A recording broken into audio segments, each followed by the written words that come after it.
wherever I go. Buenos días, para los que no me conocen, mi nombre es Laura Alejandra González, soy estudiante de la Fundación Universitaria Juan de Castellanos, curso segundo semestre de Derecho, y hoy les hablaré de qué son los alimentos. ¿Pero qué son? Son asignaciones voluntarias o forzosas entre un alimentante y un alimentado para garantizar una necesidad congrua o simple. Mencionaré el artículo 411 del Código Civil que nos habla de a quién se le deben alimentos.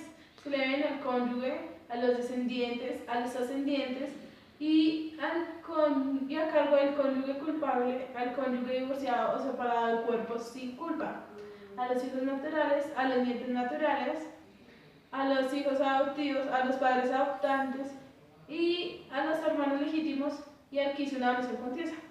Seguiré mencionando el artículo 413 que nos habla de la clase de alimentos, que se divide en congruos y necesarios. ¿Pero qué son los alimentos congruos? Estos son los que habilitan al alimentado para subsistir de un modo correspondiente a su posición social. Y los necesarios son los que dan lo que basta para sustentar la vida. Los alimentos, sean congruos o necesarios, comprenden la obligación de proporcionar al alimentario menor de 21 años la enseñanza y primaria y la de alguna profesión o oficio. Ahora, los alimentos congruos, ¿a quién se le deben? Como yo lo había mencionado en el artículo 411, se le deben al cónyuge, a los descendientes, a los ascendientes, al cónyuge culpable o al cónyuge divorciado sin culpa y por último al que hizo una donación cuantiosa, excepto en casos de que la ley lo limite. Ahora mencionaré el artículo 417. Bueno, este artículo nos habla de la orden de alimentos provisionales.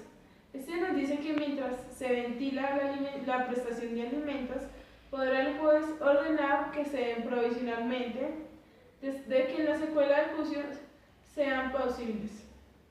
Bueno, el artículo 418 nos habla de la restitución e indemnización por dolo. Esto es en el caso de dolo por tener alimentos, serán obligados solidariamente a la restitución e indemnización de perjuicios todos aquellos que hayan participado en el dolo.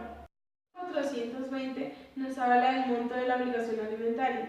Dice que los alimentos congruos o necesarios no se deben sino en la parte en que los medios de subsistencia del alimentario no le alcancen para subsistir de un modo correspondiente a su posición social o para sustentar la vida. Seguiremos con el artículo 421 que nos habla desde el momento en que se deben los alimentos. Se deben desde la primera demanda y se pagan por mesadas anticipadas.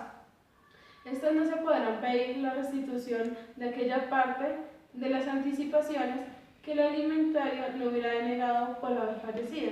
Y por último mencionaremos el artículo 422, que es la duración de la obligación.